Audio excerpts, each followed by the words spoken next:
Is that a good enough introduction? Yeah, that's perfect. Good, thank you. Good.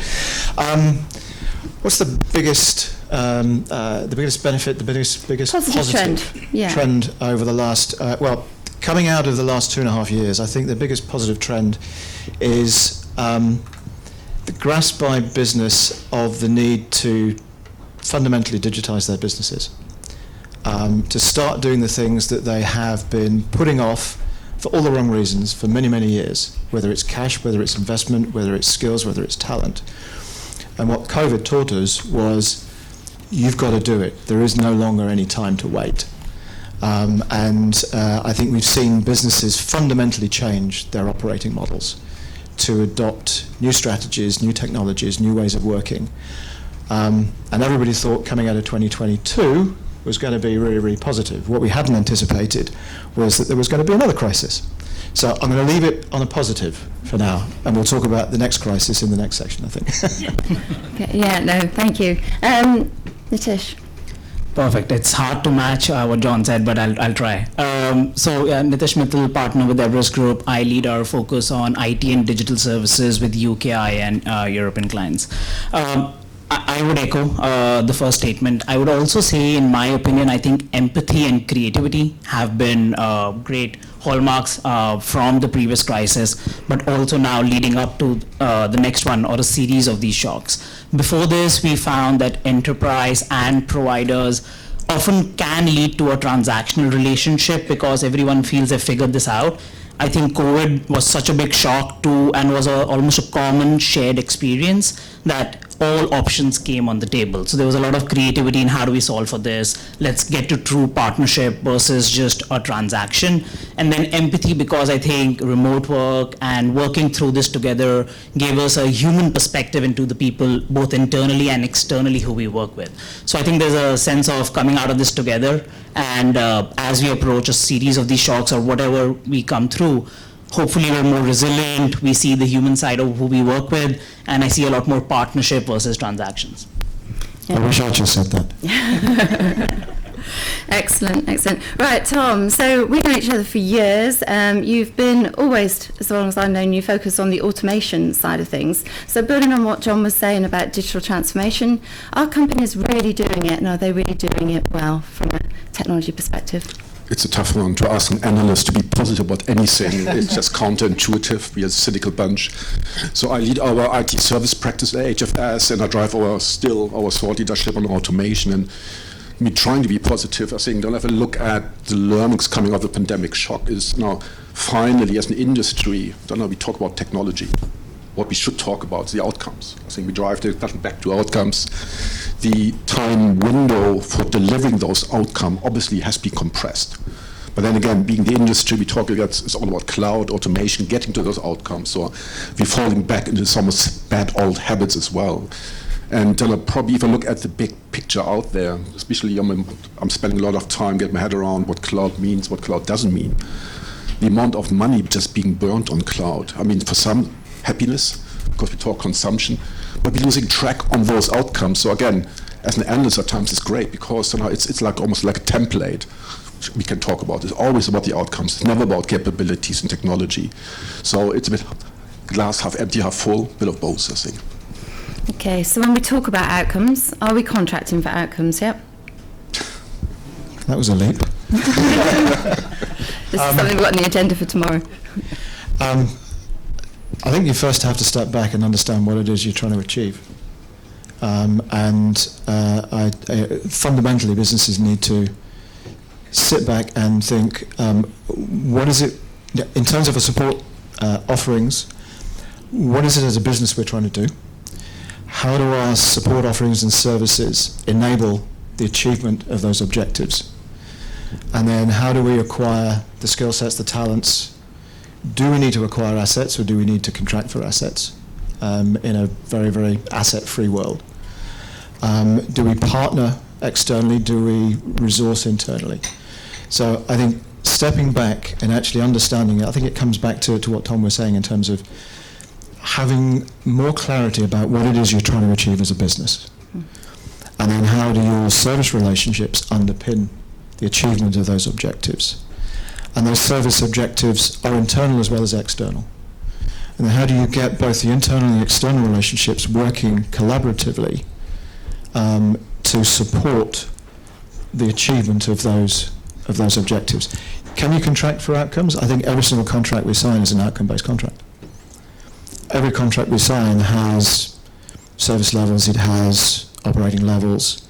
So I don't think we fundamentally need a new contracting model. I think we fundamentally need to change the way in which we think about the relationship, that we think about the partnering, and that we monitor and measure and we incentivize all the different actors within that delivery model to work together and to work more collaboratively. I don't think it's a contracting issue. I think it's a mindset and it's an operating issue. It's very interesting. So I'm going to go to you on that one, Nitish. You know, what are you actually seeing? Are organisations changing the way that they partner and approach partnerships? Yep. So, Kerry, I think that's a great question. I think on outcomes itself, to John's point, it's a bit of an existential issue with the market because everybody thinks of a different outcome. For some, even an SLA can be an outcome, right? So it's in some ways depends on how you define it. We do see the intent in going towards more outcome and more partnership-based arrangements versus transactions. But what's holding that back is not intent, but governance and trust around it. So, you know, we surveyed about 400 odd decision makers for IT early this year in Europe, and about 3 in 4, or nearly 75% said that they absolutely want to invest in outcome-based arrangements. But if you ask them what's holding you back, because it's still a very small share of the entire market, is lack of governance and trust. How do you define an outcome? Who governs this outcome? How do I make sure I can trust the data I'm seeing? So I think there is absolute intent in moving towards this. What it needs is a lot of education, a lot of governance, and decoupling outcome-based governance from irregular, for instance, QBRs and other standard processes. So I think that's where I think the gap lies. So I think it's a tremendous opportunity for innovation, and it's not held back by lack of intent, but really the process around it. Yeah. So during the pandemic, trust between partnerships really increased, you know, because the partnerships worked. They pulled out all the stops. They kept the lights on and wheels turning. So why aren't we there now then? What's still holding us back? Is it a corporate culture mentality or... Oh, thanks. I always get the easy questions. I'm not sure. I think the statement itself, there's a lot of aspirations in there, quite frankly. I think if I look out, just looking, we did a major piece of research, just looking, where's really the outcome. I think we have to look at two things. One is the maturity of the client organization, and then also the aspiration, what you're trying to achieve with your contractual arrangements. And if you look for a cloud native transformation, which is probably somehow in terms of the complexity and the ambition top of the tree, we're seeing largely time and material and capacity. So obviously, I think we can ask, are all these deals advisor-led? Probably not. If I would have listened to John, they might have different discussion. But I think, so we have to temper a little bit where we are as an industry. But flipping to the other side, where organizations are willing to even experiment, like we're talking about gain share for donkey's years, but what we're seeing, especially where a contract works well, where everything comes together. The lawyers get involved, the CFO gets involved because there's something to share. So again, I'm a bit skeptical, even with COVID. I don't think the fundamental behavior has changed. And I was just looking slightly out. In all likelihood, we're facing recession. We're going back to cost discussion. Things like cloud transformation should never start with cost. But I can guarantee you, we're going back to cost discussion. So we're reversing, I think, in terms of the way we should engage. So again, probably being a cynical analyst. Yeah. So I think trying to understand what an outcome is different depending on the business, depending on depending on the maturity of the organisation, their ability to achieve. So you know, we do a lot of work on the BPO side. We do a fair amount of work on the ITO side, but a lot of it is around BPO, GBS delivery models, and BPO being an integral part of that GBS delivery model. So, you know, for example, if you look at a finance organisation, cash is now king again. So working capital is absolutely fundamental, and there's a huge gap in the availability of working capital. So all of the clients that we're working with now are trying to find ways in which they can optimise and maximise their working capital. They're trying to increase the liquidity of their businesses.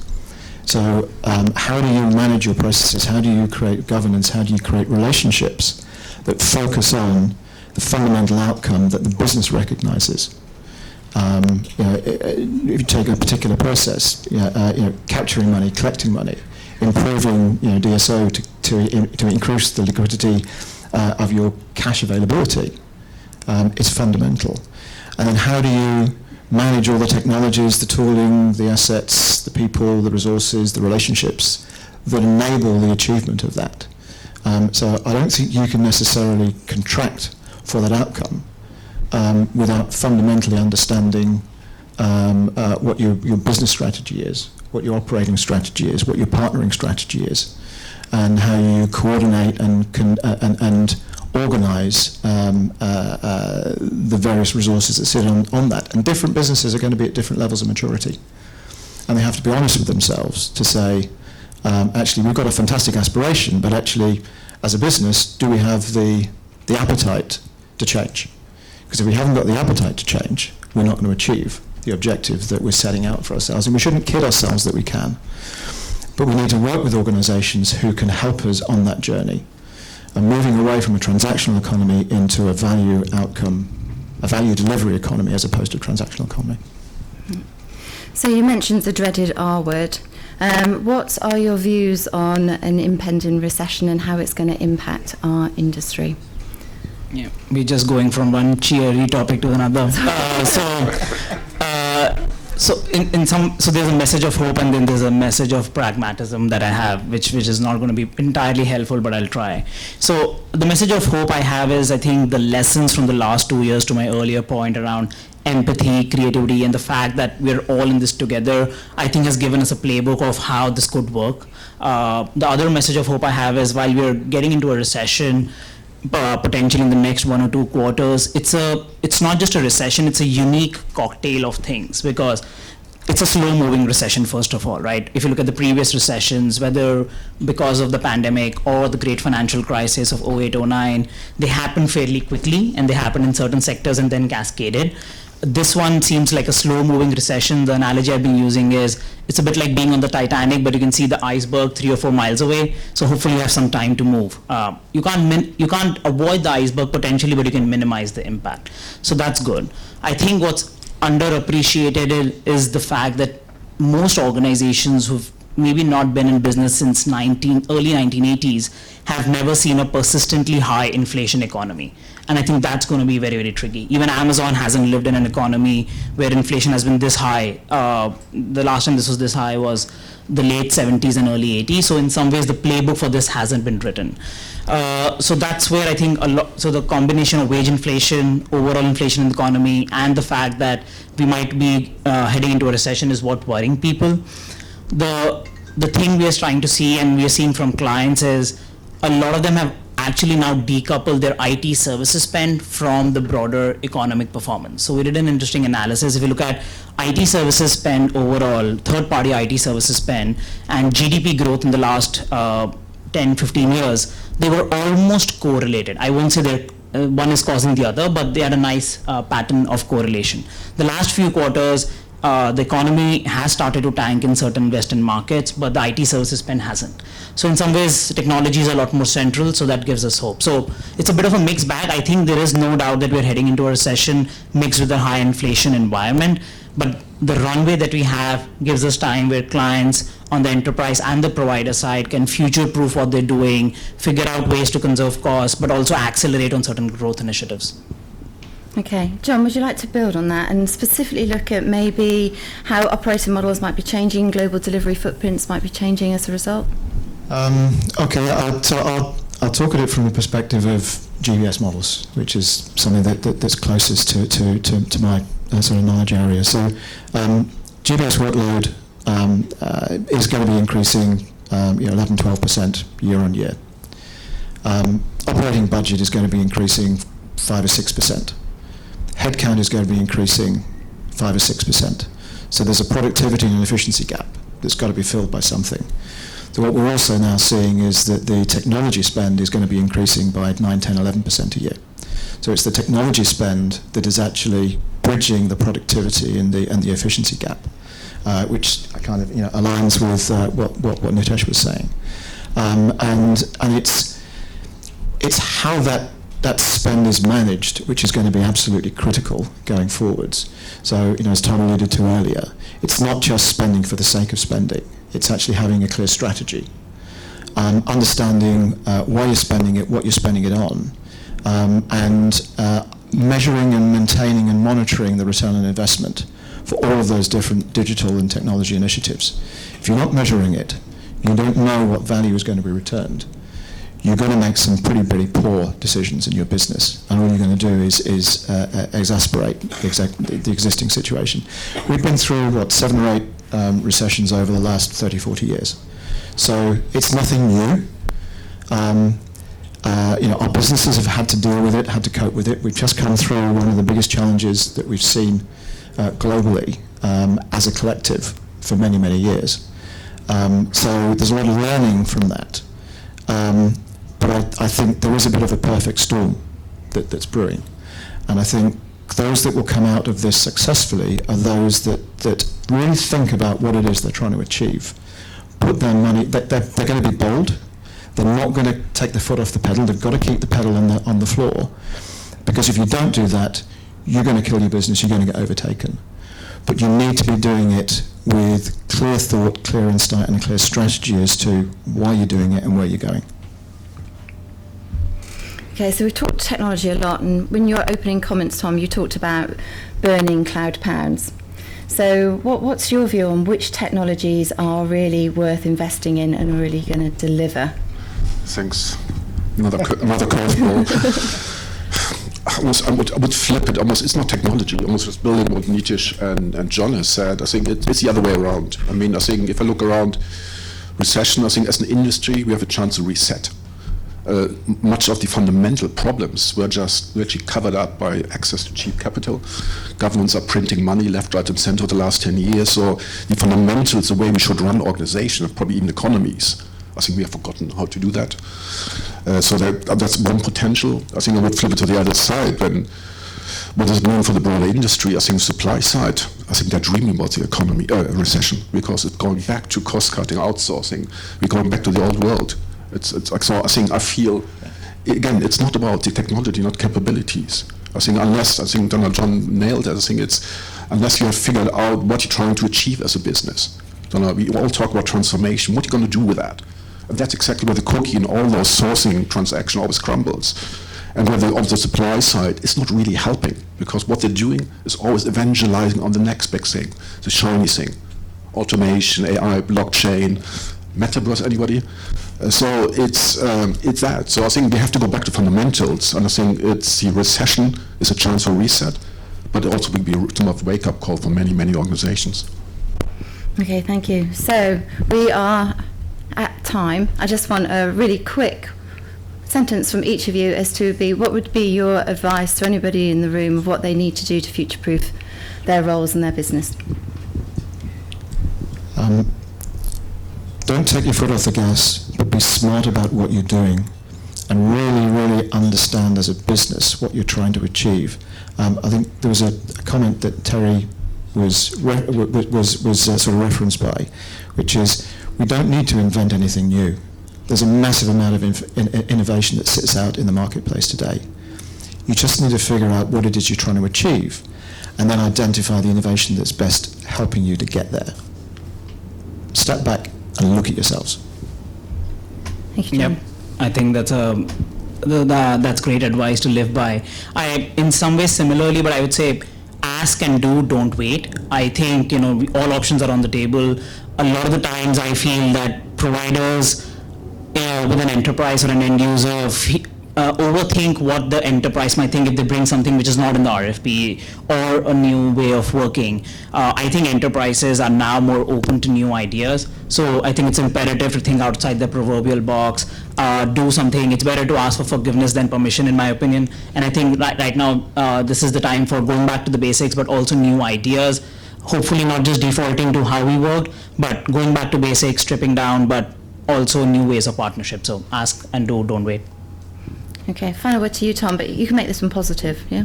Positive. I think positive, I think I should have literally sort of taped what John was saying. I think it's what other things that we all reference that it's about the outcomes, but I I think when we talk to the buy side, I think it's almost, it's the basic stuff, the operating. It's all about literally having dirt on your fingernails, and I think we have to, as an industry, bring it back to that level. Exactly the outcome, but then how do you get to that level? It's not about technology.